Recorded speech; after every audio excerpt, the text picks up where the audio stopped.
Grey વાળા મિત્રો માટે આપણે અહીંયા પ્રોડક્શનમાં સૌથી પહેલા બીમ શીખશું. એટલે ઇન્વેન્ટરીમાં જે લોકોને બીમ ચડાવવા છે એ લોકો અહીંયા બીમ એન્ટ્રીમાં જશે.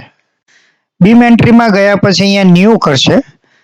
પછી બીમનો નંબર જે પાર્ટી પાસેથી આવેલો હોય, પોતાનો બનાવેલો હોય, બીમનો નંબર અહીંયા નાખી દેશે. પછી એન્ટર મારશે. વાર્પરનું નામ જે પાર્ટી પાસેથી એમને આવ્યો હશે અથવા પોતે હશે તો સેલ્ફ બીમ કરશે. લેટ્સ સે કે અહીંયા એક બીજી કંપની પાસેથી આવ્યો છે તો એ પાર્ટીનું નામ. જો પોતે કરેલો હોય તો સેલ્ફ વાર્પિંગ અથવા સેલ્ફ બીમ એ ખાતું સિલેક્ટ કરશે. બીમની તારીખ, જે તારીખે બીમ આવ્યો હોય એ તારીખ અહીંયા નાખશે. રિસીવ ડેટ, યાર્ન ક્વોલિટી, જે ક્વોલિટીનો બીમ આવ્યો એ ક્વોલિટી અહીંયા સિલેક્ટ કરશે. એમાંથી જે ક્વોલિટી બનતી હોય એ ક્વોલિટી અહીંયા સિલેક્ટ કરશે. બરાબર. અહીંયા યાર્નનો લોટ નંબર નાખો હોય તો ઠીક છે, ને તો ડેશ મારશે. તાર, એક પન્ના માટેના જેટલા તાર હોય, 2 પન્નાના હોય તો ડિવાઇડેડ બાય 2, 3 પન્નાના હોય તો ડિવાઇડેડ બાય 3, એવી રીતે તાર નાખવામાં આવશે. માનો કે 4850 મીટર ટોટલ લંબાઈ.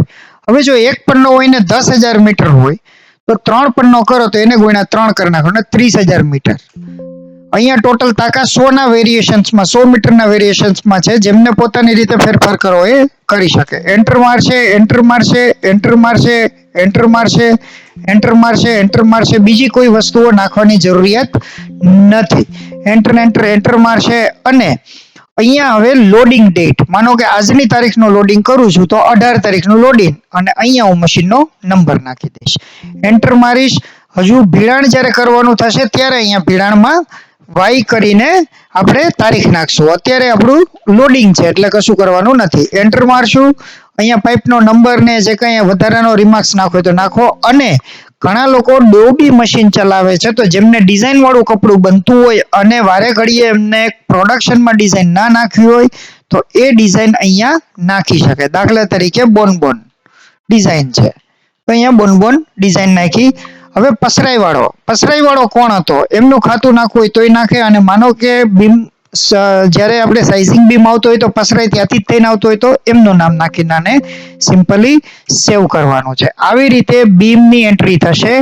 હવે જ્યારે તમે બીમની એન્ટ્રી કરો છો ત્યારે માનો કે તમારે લોડિંગ નથી થયું, ખાલી બીમની એન્ટ્રી કરવી છે તો આ ડેટને આપણે ટીક નહીં કરીએ, એઝ ઇટ ઇઝ એને આપણે કરી દેશું. એટલે બીમની એન્ટ્રી આપણી પૂરી થઈ ગઈ. પછી જ્યારે આપણે બીમ ફરીથી એમને ચડાવવો હોય ત્યારે અહીંયા સિમ્પલી ફાઇન્ડ કરીને માત્ર તારીખ નાખી દેશું કે આ તારીખે, અને અહીંયા સેવ કરશો એટલે આપણું આ બીમ ચડી ગયો. બીમ કાર્ડ 3 રીતે ઉપયોગી થશે. બીમ પોતે નાખીને સેવ કરવા માટે, મશીનમાં લોડ કરવા માટે, એટલે કે પોતાનો સ્ટોક અને જે સ્ટોક પડ્યો છે એના માટે, પ્લસ કેટલા મશીનમાં બીમ ચડ્યા છે એના માટે અહીંયા બીમ એન્ટ્રી કરવામાં આવશે. Thank you.